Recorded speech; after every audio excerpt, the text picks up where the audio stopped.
Der frühere Präsident Donald Trump warnte davor, dass China die Bagram Air Base übernehmen könnte, nachdem das US-Militär sie während der Kapitulation Afghanistans durch die Biden-Regierung in diesem Sommer aufgegeben hatte. Dieses Jahr starben Angaben des chinesischen Ministeriums zufolge insgesamt 560 Menschen bei Überschwemmungen. 59 Millionen weitere Menschen wurden durch die Überschwemmungen beeinträchtigt.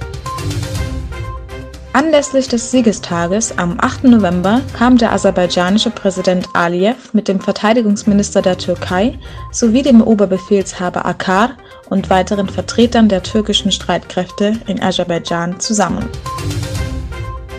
In Afghanistan besetzten die Taliban vergangenen Sonntag 44 Schlüsselpositionen, wie etwa Provinzgouverneure und Polizeichefs, mit Mitgliedern ihrer radikal-islamischen Bewegung. Seit der Bildung eines Kabinetts im September war dies die größte derartige Zuteilung von Posten.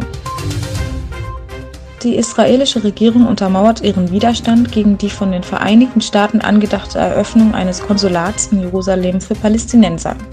Meine Position, die den Amerikanern präsentiert wurde, ist, dass es keinen Platz für ein US-Konsulat gibt, das den Palästinensern in Jerusalem dient.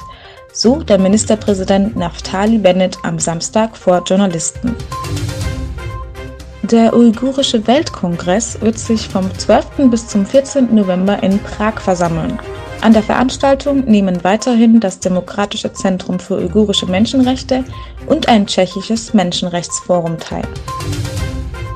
Auf der Flucht aus Afghanistan haben Mirza Ali Ahmed und seine Frau Soraya am 19. August ihr 2 Monate altes Baby über einen Stacheldrahtzaun den US-Soldaten übergeben.